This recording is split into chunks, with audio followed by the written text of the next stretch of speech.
Rock or not? The White Stripes, are they rock or not? Let's figure it out. Now, the way we look at that is the music matrix here. We have energy. We go up from the level of energy. The White Stripes tend to be about an 8, and then they tend to be around this level of catchiness. But here's the thing. So you'd say, oh, they're usually about rock, yada, yada, yada. But here's the thing is, how do you talk about that? Do you talk about what people remember? Do you talk about the catalog? Is the catalog consistent? What if you only care about brand and songwriting? You don't care about musicianship? What if you don't give a patoot about brand, you just care about musicianship? What defines catchiness even, right? And then how's their catalog? Are they talented? Yada, yada, yada. People might differ with what they think beside me on all these different things. So these are the 10 songs I picked. I'm going to go back to those in a second. But let's start with something very quick. Very quick is going to be talking about catchiness. How do we figure out if something's catchy or if something's bad or if I just like a song or you just like a song? And how do we know if, in general, people are going to like a song? Well, you're seeing right now, you're seeing catchiness versus predictability. And you might be thinking, oh, catchiness versus predictability. I know what this is all about. If something's sufficiently catchy, if it's if something's extremely predictable, it's corny, like a Joe Bonamassa song, a really bad, boring blues song that's awful, insufferable. And if something is completely incoherent, you can't predict anything because it's just total nonsense, like a Mars Volta song, then you also likewise, the catchiness is a dud. You can only be duds in this box, but if you're between corny and balanced and you're kind of formulaic still, well, you can get some deep cuts in, you can get some hits, but not as much as if you're over here. This is a bigger amount of room to get hits in. This is a little tiny half that area, right? And so likewise, if you look here, balanced, perfectly balanced in terms of predictable. Some things are predictable, some things are a little zanier, but in general, the song's pretty predictable. That would be like Back in Black is a smash hit that's pretty balanced. But there's lots of songs that are balanced that are duds and that are deep cuts and that are normal hits, right? Now, if you look here, the sweet spot, exact a little bit more sporadic, a little bit zanier, a little bit more surprise and excitement than Back in Black would be a song like Welcome to the Jungle. Welcome to the Jungle is in the sweet spot. And that's an example of a smash hit that's right in that perfect zone. A zany song that's still a smash hit is Bohemian Rhapsody. You can see right here, Bohemian Rhapsody. But if Bohemian Rhapsody got even zanier and more incoherent, it probably wouldn't be a smash hit. It might still be a hit, but as it gets more incoherent, it just turns into slop. So you can have slop on either side. And so if something's in the money zone here, in between Back in Black and Bohemian Rhapsody, like anything in that range, is it guaranteed to be a smash hit? No, because it can be a hit. It's still rare.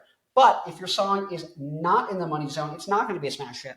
That's pretty much the thing. It's right. So being in the money zone does not guarantee a smash hit, but it is the only place you find smash hits. Now here's the thing. We know Seven Nation Army's here. We know Fell in Love with a Girl is probably in the sweet spot because it's a little zany, it's a little unhinged, but it's still pretty formulaic. But now we go and look at where people are going to start fighting. Yay! It's going to be, when we look at this little ditty, this little number, this little ditty, P Diddy. Whoa, no Diddy. What's popping? P Diddy. Not popping. He's popping sins. You don't know he's popping. You don't want to know what Diddy's popping. I don't want to know either. Now, let's look at the catalog audit. This is the distribution. This is the relative quality, right? The relative amount of dud quality, B-side and or deep cut quality and or hit quality music that is produced relative to the overall catalog. You can see David Bowie, though he has like 10, 20, 30 really good hits, he has 800 million bad songs, to the point where if you look at a random song from his catalog 900 million times out of 10, it is a dud. So his ratio of listenable music to duds is less than 50%. That's a lot. And then if you look at someone like the Beatles, Metallica, Rage Against the Machine, Daft Punk, almost everything they have is listenable and or friggin' awesome. And they pretty much didn't put anything out if it wasn't aggressively catchy. Now you can see bands like Frank Zappa, or he's not a band, he's a person. But Slayer, Motorhead, these people don't have very many hits or many duds. It's mostly B-sides. If you like the thing they do, you're going to like it. If you don't like the thing, you're not going to like it. And you're probably not going to find out about it except for the one hit they might have, like the Ace of Spades or Ready Blood. Now, Weezer, for example, has a lot of hits and a lot of duds, but not much in the middle. It's either really good or really bad. Same with Queen, yada, yada, yada. One-hit wonders. You don't want it all, but you can't have it. Because Faith No More, most of it's incoherent gobbledygook. And Chicago, most of it's completely formulaic and boring and just goes nowhere, low energy. Same with Heart. And so there you go. And then you see bands that are kind of like even, Led Zeppelin, Nine Inch Nails. They have a lot of really incredible stuff, a lot of really fun stuff for the fans, and a lot of stuff that the fans are like, I'm skipping that too. And so that's a little more even of a distribution. Argue with me about that in the comments. And then I think Soundgarden, Pearl Jam, Limp Bizkit, they also are the David Bowie thing. They have a couple of hits, but most of it's garbage. When it does hit, it's great. So where do I think the White Stripes are? I think the White Stripes are firmly in the classic catalog category. I think they go with Metallica and the Beatles and all of them. And there's some bands where I say, like, I would really have a fifth chart on here where it goes up for B-sides and then slightly to medium for hits, like Megadeth, I think is a good example. Megadeth is a good example. I think there's, I forget, the top of my head. But anyways, I think the White Stripes do, in fact, look like that because they just didn't put out really many albums with duds on it. And if anything, they're just lower energy B-sides, the songs that I don't listen to a lot. But they're not duds, right? And so now we get to the last chart before we head back to the main chart. And this is, you love charts. You wanted to know if they rock or not. Don't look at me. You're the one who stinks and didn't shower. I didn't shower today. I should shower. I showered last night before I went to bed, but now I'm stinky guy.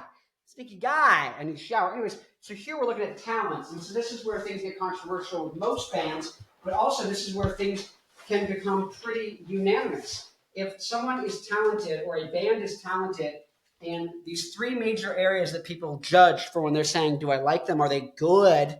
Right? Because is the band good? Is the catalog good? Do they write catchy songs? What is a catchy song? Is it slop? Here's what it is. These are the questions people have. They go, is the band good? Is the catalog good? Is it slop? And then I think, yeah. Are they rock? And so those are kind of the things they all bundle in with rock. Are they rock? That question is really 4 questions. It seems to be most times. Now here, if we look at it, the White Stripes, historical impact, big. Present impact, less big. I'm going to put that in a medium. It's not nobodies. They're not total nobodies, but they're also not doing the biggest things they've ever done. You know, aesthetic, amazing, stage, outfit, merch, themes. Overall, I give them excellent. They're extremely talented in terms of brand. Musicianship, this only goes down to lead guitarist and drummer, but they do overdubs and stuff and singing, I guess. But this is the vibe, the skill level. It's all amazing on that. Yeah. People could say, oh, Jack, have you seen him solo? Dude can rip. But he doesn't seem to want to on some of his stuff. Songwriting, White Stripes, I'm going like 10 out of 10. Live show, that's a super big 10. Who was the last band I think I did, I don't know, the Strokes on here last, but they weren't as good on the live show. Lyrics, chords, melodies, riffs, tones. So they're excellent. They're excellent in all these categories. So this is where if you care about songs and you don't care about musicianship or brand, you're going to think they're great. If you care about one of these and don't care about the others, you're going to think they're great. If you care about 2 of them and don't care about the other, you're still going to think they're great. So that's why I say White Stripes. How controversial is it going to be if you think they're good, if you think you're bad, if you think they're fine? It's going to be low level of controversy. Most of these bands I've been talking about, this is the 8th episode I've done of rock or not with this method. Tell me if you like the method. Tell me if you disagree with the method. Structure the charts. I'm going to edit it. It's all in pencil still. Anyways, but they are talented in musicianship, solos, songs, and brand. Musicianships, song, and brand. They're extremely talented. They broke up before they started making the music that's questionable. Jack White solo music. Anyways, this is where we go back to the main chart and we look at, so here's the nice thing, because the band is ubiquitous, and I mostly pick bands with good catalogs, that means if a band has a bad catalog, when you look at their top 10 songs, their average might put them somewhere past the quality line right here, hence the fact they have 10 songs that are good, and you know about them and clicked on a video. Anyone who doesn't pass the top 10, you know what I mean? Top 10 songs is not on this side of the line. You usually don't want to click a video about them because they're not that good. Unless they're a band like Primus, who does not probably have songs that cross this line if you average 10 or especially 15. But they have extreme talent in the musicianship category and the brand category. They're very strong, even though their songs do not really come together.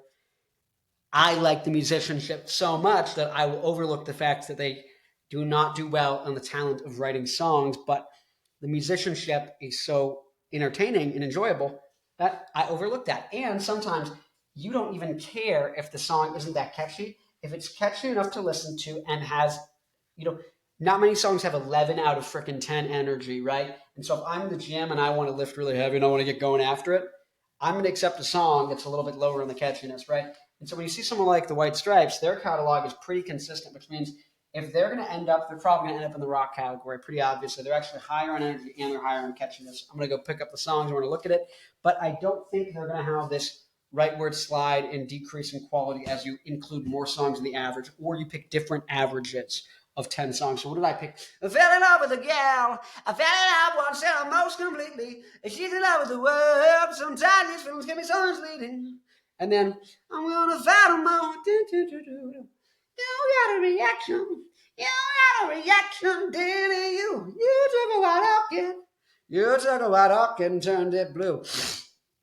Getting a little fancy. How dare you?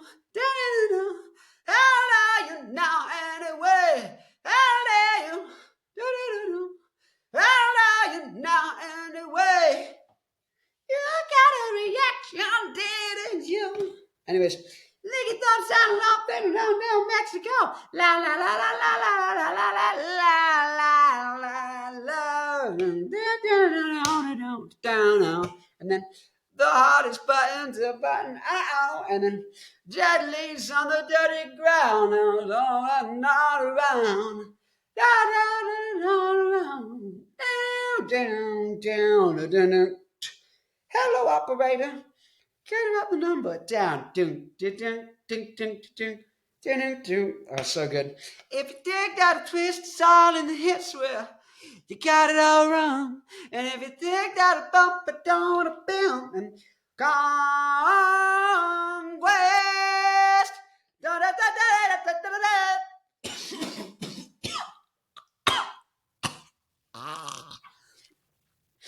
I have a dry throat. This is my last video for tonight. You gotta be. Wait, no. I don't think that I'm about to react now. Well, my fingertips are surely turning to black now. Don't think I don't understand. Writing down things that I don't understand. Don't let your colleagues know in my age. But they get a 9 out of 8 on catchiness. All these songs are so catchy, and the energy is 8.4. This is probably with System of a Down in terms of where I rank them, but actually System of a Down and White Stripes are probably and so you can see, but like I wouldn't call the White Stripes metal. I would call System of a Down metal. It's because you go up usually with the average quality, and then you go over. I'd say the average energy of the band is what you go up, and then you come over to the level, over to catchiness and where the 10 songs are. Now for the White Stripes, that puts you at 9.8, so pretty much maxed out here, but 8.4 here. So they're not really into the metal range, but they kind of are because it's louder than a punk band would be. It's more like powerful than a punk band, and they're catchy, so they end up right over here.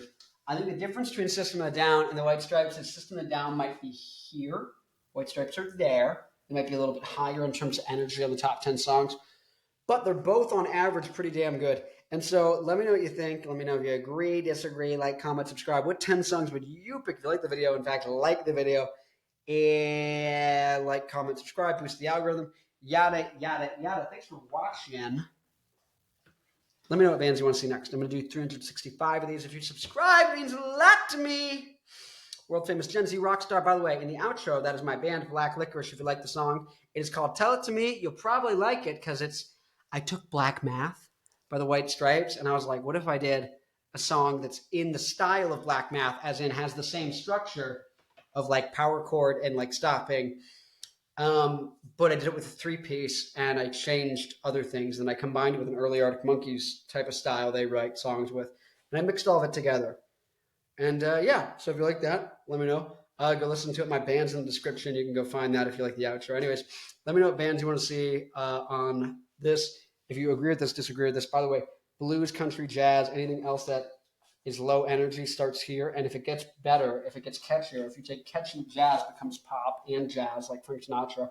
If it's blues and becomes higher energy, it can turn into rock, right? If it's catchy and higher energy, yada, yada, yada. Country, same thing. Yeah. Anyways, thanks for watching. I'll see you in the next video. Share it with a friend. Get them upset. And if you want to get a friend interested in the band, you can also share it with them. Anyways, Check it out. Like, comment, subscribe. Thank you. I read the comments, so tell me what you want to see. And if you hate me, you can tell me in the comments too. I feel bad for you if you hate me because I'm cool. I'm so cool. That hurts to say. Okay. Yeah. I'll see you in the next one. Peace.